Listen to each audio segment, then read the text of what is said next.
infiniment et je vous demande de vous accrocher pendant cette deuxième présentation qui est très différente de la première mais qui est très complémentaire.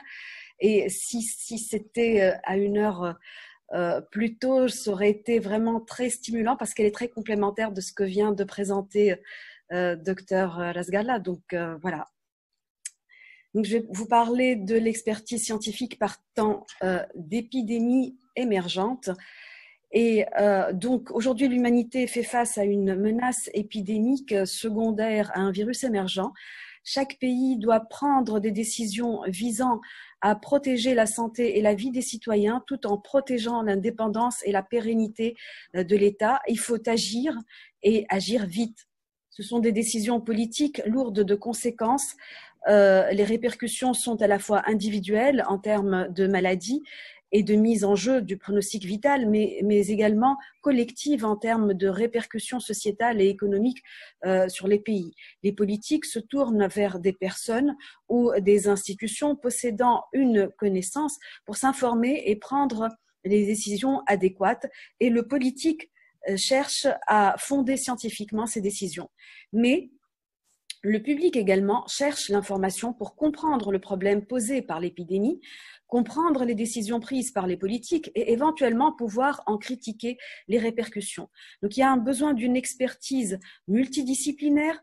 Alors je limiterai ma présentation à l'expertise scientifique biomédicale, et le Covid-19 pose un problème de valeur de l'expertise scientifique devant une nouvelle maladie secondaire à un virus inconnu. Et donc, je commencerai par présenter ce qu'est un expert scientifique. Je préciserai les particularités de la science biomédicale. Ensuite, j'exposerai les difficultés inhérentes à la connaissance d'une maladie à virus émergent et j'essaierai de conclure par la validité de l'expertise scientifique dans le cadre du Covid-19. Alors, qu'est-ce qu'un expert ? Bouchard, en 2015, en propose une définition à 3 composantes. Le savoir, particulier à un domaine précis, la connaissance sociale, pour l'expert-chercheur, c'est une reconnaissance des pairs par des publications dans des revues à comité de lecture, et l'objectif décisionnel, ce qui le distingue du chercheur exclusif. Alors, Philippe Roqueplot distingue le titre d'expert, qui signifie avoir une aptitude ou une autorisation à mettre les connaissances au service d'un rôle politique de négociation et de prise de décision, et dans ce cas, l'expert négocie et décide, et avoir une expertise qui signifie avoir une connaissance et une expérience qui vont contribuer à l'élaboration d'un jugement de vérité. Et par exemple, dans le cas du Covid-19, l'expert devra répondre si oui ou non le Covid-19 touche les enfants en bas âge, si oui ou non c'est une vascularite, si oui ou non les systèmes de soins sont capables de contenir les afflux massifs des malades en unité de soins intensifs, etc. Donc l'expertise, en fait, est une connaissance impliquée dans un processus décisionnel, et la connaissance médicale est par essence impliquée, puisque c'est une connaissance qui possède une visée, une fin, qui est le soin du malade. Mais dans le cadre du Covid-19, cette expertise est également nécessaire pour aider les autres non-médecins à prendre des décisions et à agir. Ce qui nous amène à considérer ce qu'est la connaissance biomédicale.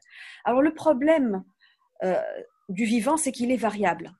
C'est une variabilité interespèce, intra-espèce et une variabilité chez l'individu même en fonction de l'âge et des expériences. Alors, la conséquence est une quasi-absence de théorie universelle portant sur le vivant. Alors, ce qui se passe, c'est qu'en médecine et en biologie, les théories en général couvrent un ensemble limité de vivants, et on parle de théories de moyenne portée. Elles décrivent une classe de modèles pour une partie du règne vivant. Ce sont des modèles basés sur des prototypes. Ils décrivent le plus souvent des processus séquentiels, interniveaux et le plus souvent interdisciplinaires. Donc, un modèle permet d'étudier un phénomène particulier. C'est un modèle pour expliquer un mécanisme. Les informations obtenues sont extrapolées par extension analogique et on parle de modèles représentatifs d'une classe de phénomènes. La connaissance se construit progressivement par des modèles exemplaires, et j'y reviendrai plus tard en abordant l'exemple du Covid-19. Donc c'est une connaissance qui se fait en majorité sur des affirmations empiriques qui sont la base de mini-théories qui vont s'étendre et s'interconnecter pour former des réseaux théoriques. La théorie est un outil conceptuel créé par des individus pendant une période particulière de l'histoire. Elle se développe et évolue avec le temps jusqu'à ce qu'elle soit remplacée par une meilleure structure conceptuelle répondant d'une manière plus adaptée aux problèmes scientifiques. La particularité de la médecine est qu'elle est l'articulation des sciences fondamentales et des sciences cliniques appliquées au moment de la rencontre clinique. Or, chacune des sciences est elle-même pluridisciplinaire et chaque discipline dispose de plusieurs théories. C'est une pluralité dynamique où chaque science a sa vie propre. Les théories peuvent collaborer, se compléter ou s'affronter. La connaissance ou le savoir produit est par conséquent en perpétuelle actualisation en fonction de la relation dynamique des théories qui le produisent. Ces constructions et reconstructions induisent une certaine fragilité. Il y a un savoir, mais qui n'est ni définitif ni nécessaire. Et ce que nous observons avec le Covid-19 est une sorte d'immersion dans un film accéléré de l'évolution du savoir médical.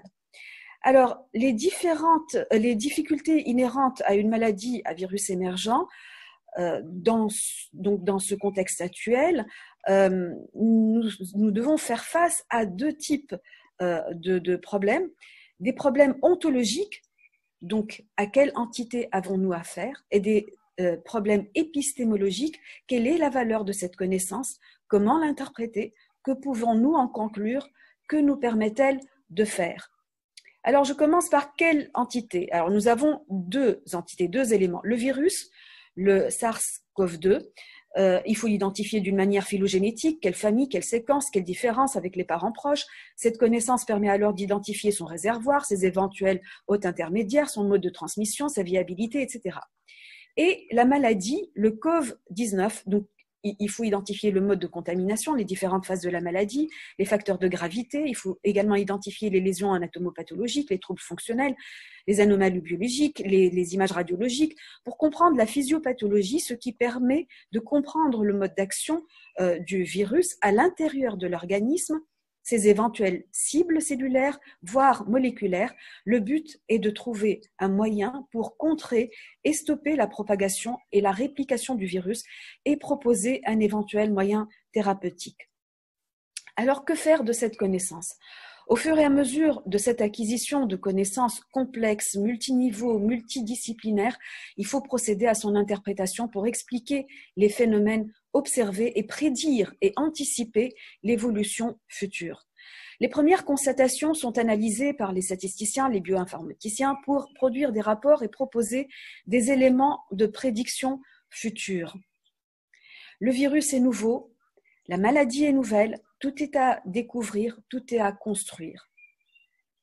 Ce qui s'est alors passé dans la communauté scientifique est une véritable révolution et Dr. Razgala vient d'en parler justement. Donc pour la première fois, les scientifiques, les éditeurs, les bailleurs de fonds mettent les résultats des recherches sur le Covid-19 en libre accès sur des plateformes dédiées ou sur des plateformes des éditions scientifiques. Pour la première fois, la connaissance est disponible pour tous. Des appels à contribution sont faits, des facilitations d'édition et des accès aux recherches avant publication sont possibles pour accélérer le partage des informations et aider la recherche sur le sujet. La connaissance est construite progressivement, en même temps et en parallèle, sur le plan réel et concret, sur des observations cliniques directes et les rapports et leurs rapports, et sur le plan virtuel par des modélisations informatiques de plus en plus sophistiquées. Progressivement, le savoir s'accumule et s'étend. Et on s'aperçoit alors que le virus ne touche pas que les poumons. De plus en plus d'observations sur des cliniques atypiques font état de lésions de l'appareil digestif, des reins, des yeux, du cerveau, du cœur, de la peau, des vaisseaux. Alors est-ce une évolution du virus? Pas forcément. Ce sont des observations qui sont faites par des médecins qui savent, grâce à l'avancée de la recherche, que la maladie peut être asymptomatique. Et du coup, ils sont à l'affût de signes pouvant faire suspecter l'infection et par conséquent font attention à toute anomalie et des pistes le virus devant des symptômes qu'ils auraient probablement traités différemment en dehors de l'épidémie. Ces découvertes fortuites de nouvelles localisations du Covid permettent d'adapter la connaissance que nous avons de sa physiopathologie. Alors, sur le plan épidémiologique, les premiers rapports étaient établis sur la population très particulière de Wuhan et le plus souvent sur des effectifs limités. Donc, certaines données manquent parce que leur pertinence n'était pas établie au départ et certains rapports manquent de précision. Les prévisions épidémiologiques qui en sont déduites ne correspondent pas forcément à la réalité de la diffusion de l'épidémie dans d'autres régions du monde. Et une des difficultés du Covid-19 est la modélisation dans le contexte d'urgence d'une maladie nouvelle où les variables pertinentes ne sont pas forcément connues ou parfois occultées par d'autres variables, des variables qui parfois semblent plus évidentes mais dont la corrélation n'a aucune signification. Alors, comme pour la clinique, les modèles se multiplient, s'affinent, se spécifient à la population et aux sous-groupes. Donc là, j'ai mis juste des exemples. Donc la première, ce sont des rapports comparatifs des incidences du Covid en fonction des pays. Et la deuxième, c'est la fameuse courbe qu'il faut aplatir en fonction des tests, des mesures de précaution. Mais je propose ici, juste à titre d'exemple également, cette modélisation de la cinétique virale dans l'organisme humain, faite par Hernandez Vargas. C'est un modèle qui permet d'évaluer la dynamique de l'infection chez un patient donné. Donc, vous voyez, la connaissance est vraiment progressivement construite à partir de cas isolés ou réunis en cluster, puis des tentatives de généralisation sont faites sur des métadonnées.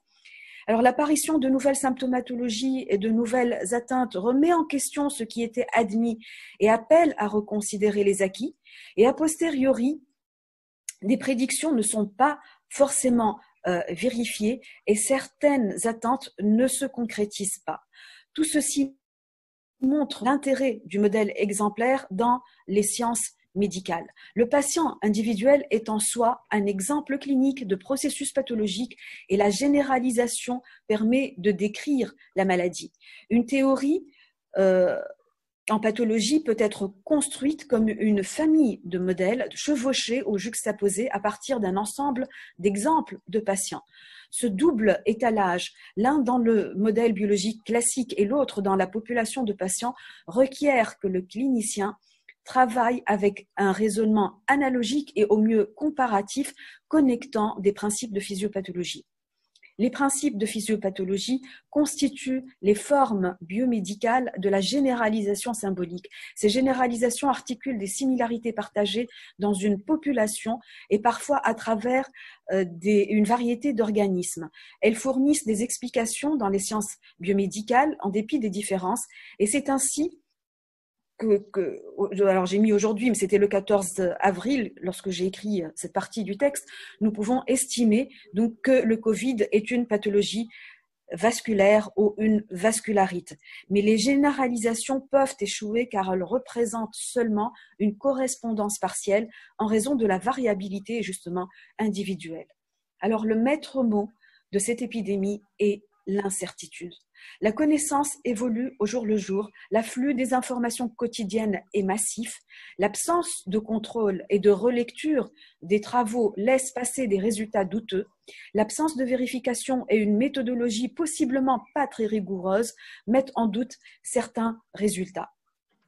Tous ceux qui essaient d'établir des connaissances fiables, proposer des recommandations, faire des expertises, sont confrontés à des problèmes d'interprétation plus ou moins nuancés et plus ou moins prudentes. Et chaque interprétation nécessite un choix et chaque choix a des conséquences. Alors le problème d'interprétation, c'est que font ceux qui demandent l'expertise.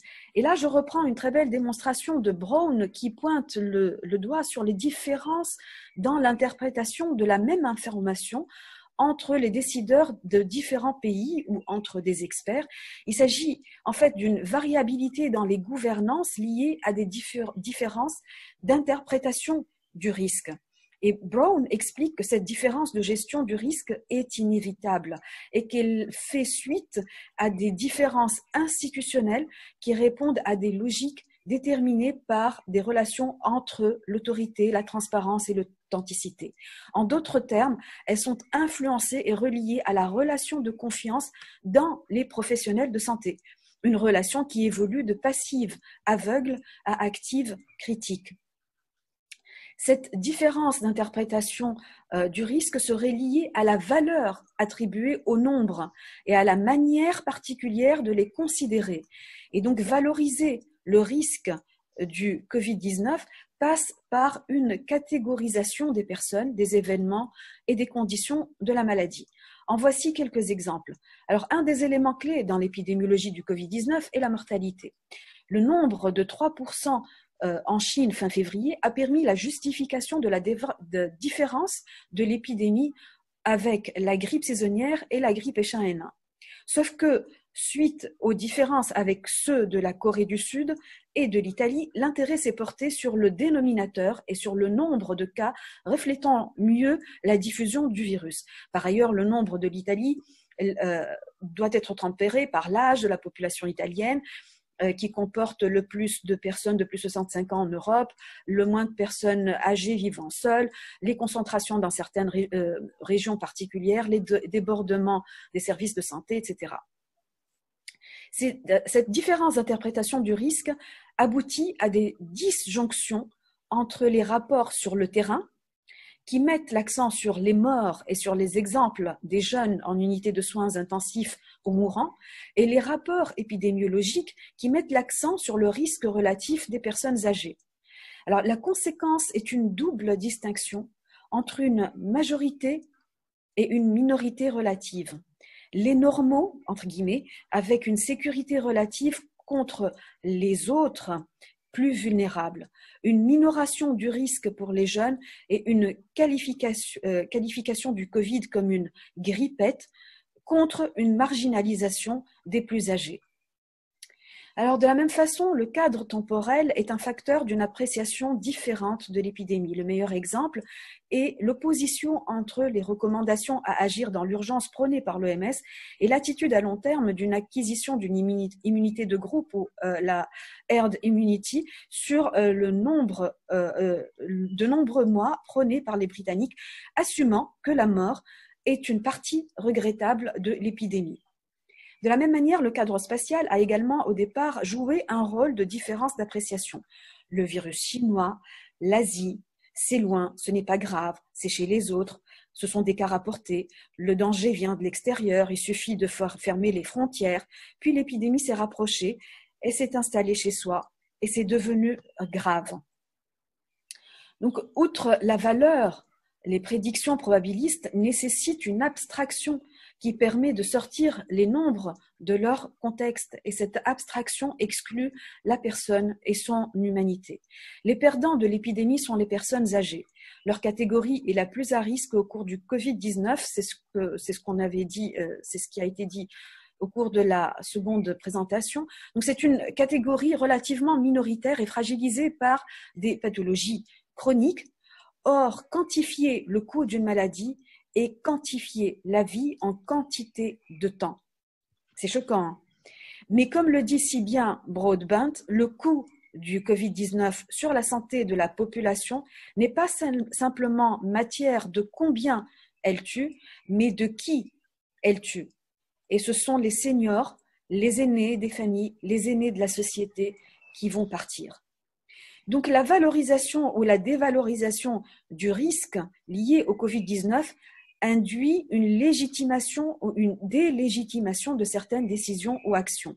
Les décisions deviennent morales et politiques. On n'est plus dans une évaluation globale du risque, il y a un choix dans la valeur accordée et ce choix risque d'exclure un pan de la société, risque d'induire ou de raviver des imaginaires induisant une perception accrue ou amoindrie du risque. Le choix de certaines variables ou le choix de certaines descriptions a des conséquences sur les comportements. Alors le public doit également faire face à une épidémie mortelle, décrite de manière assez chaotique et contradictoire. Ses attentes en matière de maîtrise de santé sont très élevées. Le développement des médias, des technologies rend toutes sortes d'informations disponibles immédiatement et partout dans le monde. Il est difficile pour le profane de se faire sa propre idée dans le flot ininterrompu d'informations non vérifiées, d'informations erronées et de rumeurs. Il lui est difficile de comprendre les décisions gouvernementales, d'autant plus que les sociétés basées sur des principes de liberté misent sur les individus pour faire des choix justes et adopter des comportements raisonnés par eux-mêmes. Donc l'acceptation des décisions gouvernementales doit passer par la compréhension de l'épidémie et de ses incertitudes.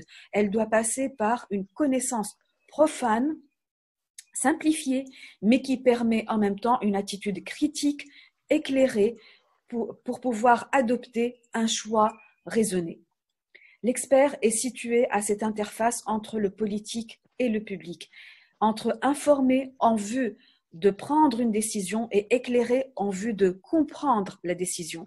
Dans les deux cas, il doit faire accepter l'incertitude, il doit préparer et prévoir les éventuelles contradictions, les éventuels reculs ou retournements de situation en raison de l'évolution de la connaissance. L'expert se trouve au cœur de controverses à différents niveaux entre le public, le politique, mais également dans les différentes spécialités et scientifiques, et ce ne sont pas les moindres des controverses. Alors, quelle validité de l'expertise? Les incertitudes et l'évolution continue de la connaissance donne lieu à des débats très animés entre les différents intervenants. La nouveauté avec le Covid-19 est le déplacement des débats scientifiques sur la scène publique. Ces débats font avancer la science et font avancer la société. Ces débats, comme le fait remarquer Edgar Morin, amènent la question sur l'alternative entre urgence ou prudence. Cette crise est à l'origine d'une réflexion profonde sur les choix de l'individu, des populations, des gouvernances, sur les choix des modes de production, des modes de vie, des choix de vie. Ce choix de vie est une responsabilité collective. Ce qui me fait rejoindre Léo Koutelek, pour qui la responsabilité épistémique est une responsabilité sociale et politique liée au savoir. Elle concerne les fins du savoir. Les choix scientifiques sont des choix de société. La responsabilité de la production scientifique est assumée collectivement. Cette responsabilité épistémique passe également par le fait d'assumer l'incertitude inhérente à cette construction du savoir dans l'urgence. Et je dirais même se baser sur cette responsabilité, se base sur cette incertitude pour prendre des décisions. C'est ce qui fait l'implication de la science et son intégration dans la réalité. C'est le fait d'assumer que la vérité est incomplète et que ses facettes multiples restent à découvrir par la coopération des disciplines. Alors, je vais conclure en disant que du fait de l'incertitude inhérente à la connaissance en général et à cette épidémie en particulier, les scientifiques ne peuvent exprimer les résultats de leurs recherches sous forme de savoir catégorique et affirmé, mais sous forme d'opinion et de conviction. L'objectif est de nuancer les propos et laisser une marge suffisante à l'inconnu et à l'évolution incertaine de la connaissance. Bien que ce ne soit qu'une opinion, elle constitue malgré tout la base d'une prise de décision. Et en cela, l'expert transgresse en quelque sorte les limites de son savoir. Mais le recours des politiques à ce savoir incomplet est justifié par le fait que c'est la source la plus fiable, la plus crédible pour prendre des décisions. Alors, c'est une belle phrase, mais à 4 heures du matin, elle est compliquée.